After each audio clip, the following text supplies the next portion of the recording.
Hey everybody, Grommel's here, and I got some more Warthunder historic battle gameplay.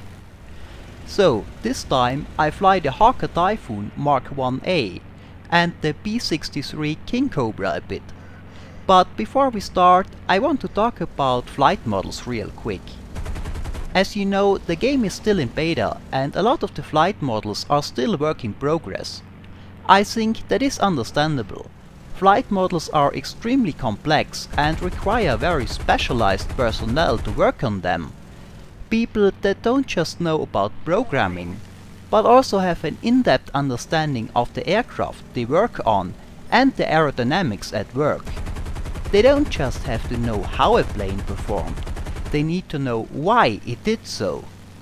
So building correct flight models for so many planes takes a while, and some of them currently aren't performing as they should, or have issues with the star characteristics, for example. Now, I thought a bit about how I want to approach that. Do I just not play planes that I consider unfinished? Well, in the end I thought I'm just a guy playing a game, and I want to have fun with it and don't restrict myself in my choices. So I will play the game with the planes as they are and have fun with it. In my videos I will talk about the planes as they are right now in game. Just keep in mind it is still a beta, flight models are still work in progress and may change. Well then, let's take a look at the Hawker Typhoon. In this case, the Mark 1A variant on Tier 7. A quite capable boom and zoom plane that is let down a bit by its armament. The plane has 12 7.7mm machine guns, an impressive number, but the rifle caliber cartridge just lacks in firepower and range. Because of the lack in range, it might be a good idea to reduce the convergence range a bit. I use 200 meters on my Typhoon compared to the 300 meters I usually use. At convergence, the guns can do an impressive amount of damage, but the Typhoon is of course a boom and zoom plane, and in a high-speed diving attack, you often won't stay longer than a split second in convergence range. In a turn fight, I think the armament performs better, so I would say the same armament works a lot better on the Hawker Hurricane. Otherwise, the Typhoon performs very well.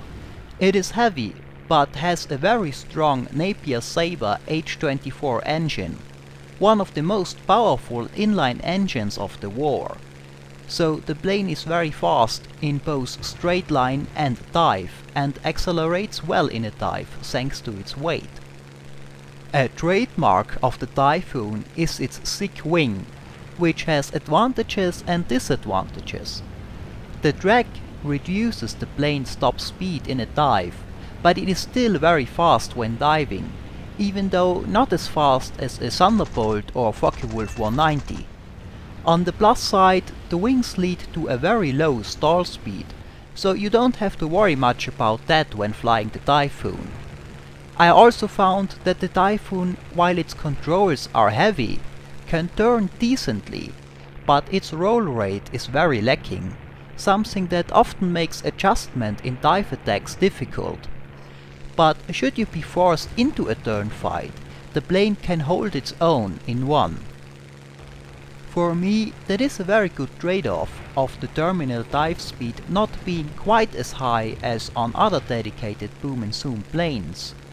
The Typhoon might not be able to outdive everything, but it is usually able to turn with opponents it can't outdive.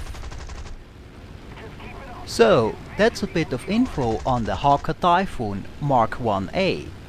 Let's take a look at a battle in the plane on the Hardest Day map. We are over the channel and most of the enemy team is between us and Britain, but on relatively low altitude. I am attacking the two 109s that are the furthest away from the rest of the enemy team, and I get a few good hits on the F in the first pass. While going back up, it looks to me like the enemy team is moving away from me and is not much higher than the 109s I am attacking. so I feel safe to do a second dive attack on the E. However, I soon realize that the enemy team is in fact coming my way, and as I pull up, I see they are on higher altitude as my targets too. Thanks to my dive, they are now higher than I am as well. Now, with so many enemy planes coming my way, I have to get away from them. But I fear if I just dive away, they can use their altitude advantage to catch up to me. So I decide to use the speed I built up to climb towards them, fly right through them, and hopefully avoid head-ons in the process. Then dive after I pass them and they have to turn around to stay with me. Use the plane's great dive acceleration and race back to Britain. Here you can see, while the thick wing profile keeps the Typhoon from reaching the same speeds in dives as Thunderbolts, Corsairs or 190s, it is still accelerating very well in the dive and reaching very high speeds very fast. Now, as I had hoped, the dive and the fact that the 109s had to turn allowed me to build up a good distance, which is still increasing. There are 3 109s following me, one of each flavor, a E and a F at lower altitude and a G that stayed higher. Since I don't want to fight all 3 of them at the same time, I currently just have to bide my time. The E and F are at a similar altitude than I am, and they cannot catch up to a Typhoon in level flight. They have to break off eventually. The G is higher, so he might have enough altitude to trade for speed to catch up. And while I currently don't do anything else useful, at least I keep 3 enemy fighters busy. 3 fighters that can't attack my team while they chase me. Now eventually the E and F break off, while the G uses the altitude advantage to close the distance. But without the other 2 109s, I can now go on the offensive. I loop around and go into a shallow dive to build up speed to maneuver. Not directly at him though, but slightly offset to avoid a head-on, and pull up to throw his aim off and come around in a barrel roll. That's not quite enough to gain the upper hand though, so I put the nose down again to build up some more speed to maneuver, and then pull up sharply and go in a second barrel roll. After that I turn into him in a scissor movement, followed by 2 more rolls, this time assisted by the landing flaps during the roll. The Typhoon doesn't have combat flaps, the flaps only have the settings up or down. But the landing flaps do the trick in a situation like this. They increase maneuverability and slow the plane down a bit to assist with making the opponent overshoot. Just don't forget to retract them, since they waste a lot of energy. And that's enough to get in fire position and seal the deal. Now I have to hurry back to the friendly airbase to assist my team, and I'm also running low on fuel. I have only taken a small amount on this mission, since the starting points on the hardest day map are so close to each other. As I reach the airbase, there are 2 enemy planes still up and attacking 2 Spitfires on the runway that have landed to rearm. I try to reach the 109F before it can make its pass, but I'm a second too late. I do however get a few hits in, and meanwhile the other Spitfire is finished rearming and starting again. He immediately enters the fight and latches on the tail of the 109F I had just attacked, while the other one is coming around to attack him. So I switch targets and go for the 109 that is attacking the Spitfire. In a 2v2 situation, always make sure you are not attacking the same target. If one of them is not under pressure, he is free to do what he wants. That sometimes means to switch targets instead of stubbornly sticking to the same one just because you fired at him first. Well, the Spitfire finished off a 109 and the other one is critically damaged and going down. Those were the two last fighters on the enemy team, so the day is saved. Now, that was a bit of Typhoon Mark 1A footage. I have bought the 1B in a Steam sale, so I will fly that one a bit in the future to compare how the plane does with 20mm cannons. But now let's take a look at the P-63 Kingcobra.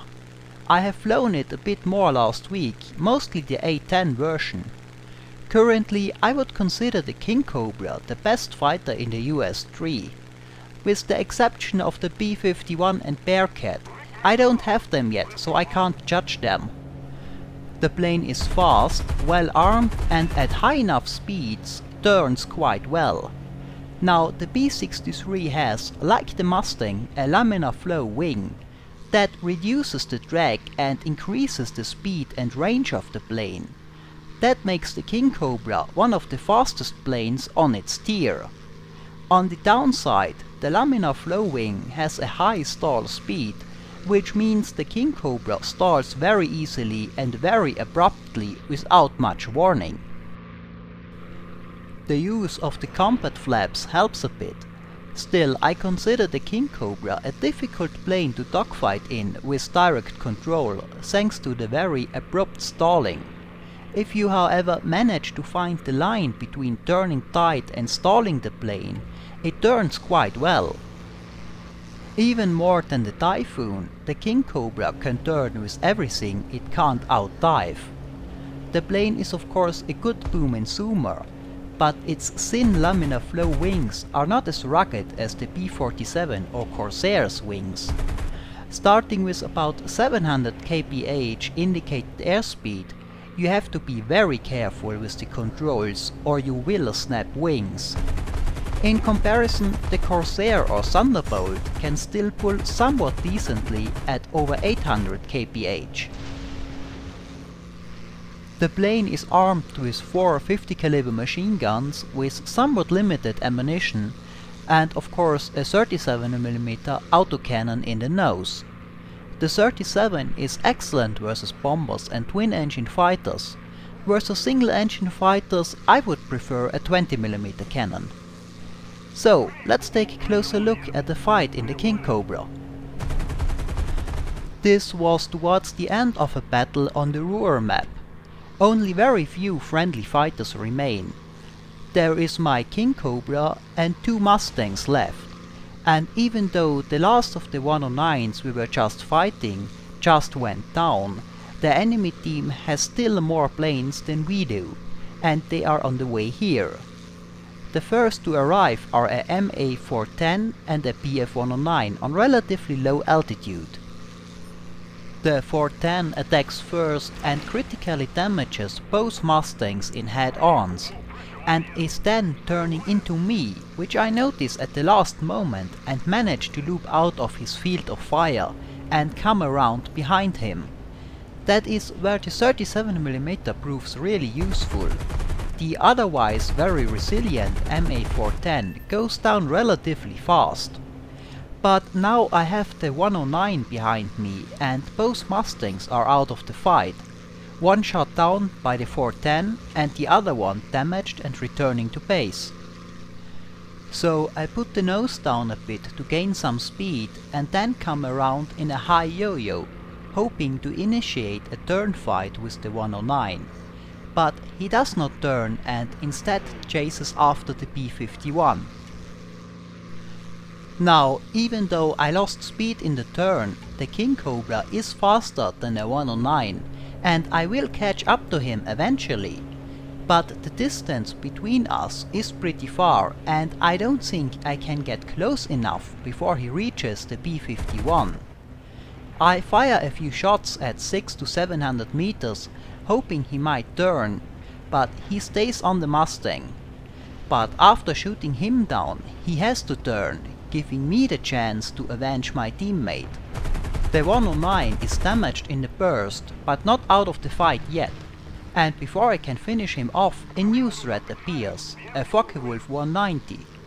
With the 109 damaged already, the 190 is the bigger threat at this point, so I want to turn into him and evade his fire, but I completely misjudged the closing speed and he is in fire position a lot sooner than I had expected. With the plane, especially the wing, heavily damaged, I lost most of my maneuverability and the plane threatens to stall all the time.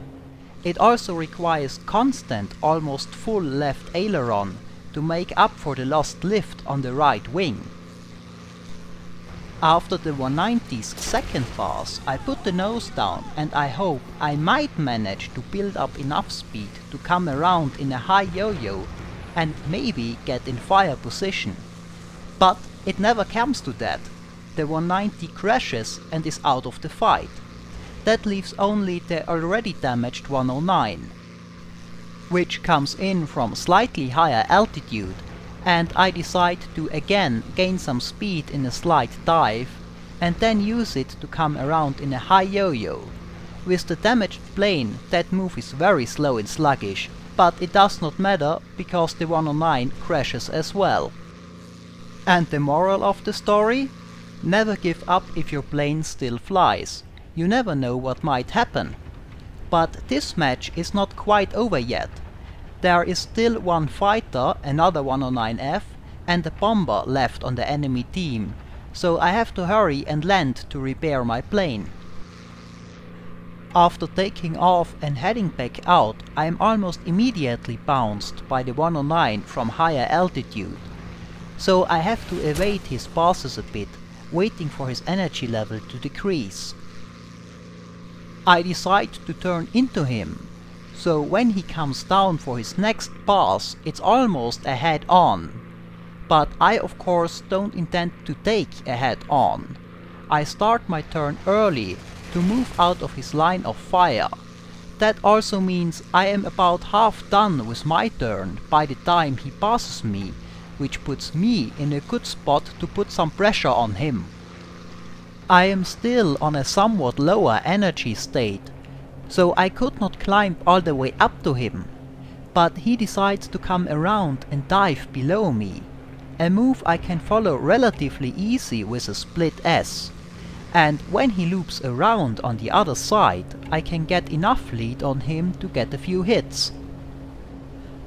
I am still on low energy, so eventually I get too slow and stall, but now I am on his tail and higher than he is, and he decides to make a run for it. That, however, is something he can't do. The Kingcobra is simply faster than a 109F on the deck, and it is only a matter of time for me to get close enough to fire. I shoot a few bursts after him to try to make him turn, to cut the chase short, and it works. He does turn and I get a few more hits in a deflection shot. Still no cannon hit though. When I threaten to overshoot, I go up in a high yo-yo and come back down on his tail and continue chasing him along the river. After closing in a bit again, I fire a few more bursts in his direction and he tries to go up in another looping, and I can get enough lead for a few more hits. This time the cannon hits as well and the 37mm shell finishes the job. Well, that was the last fighter on the enemy team, and they only have a bomber, a Heinkel 111 left. I can intercept him when he comes from the airbase, and the Kingcobra's autocannon makes quick work of his wing. And with this we reach the end of this video. I hope it was entertaining. Thanks for watching, and maybe I see you next time.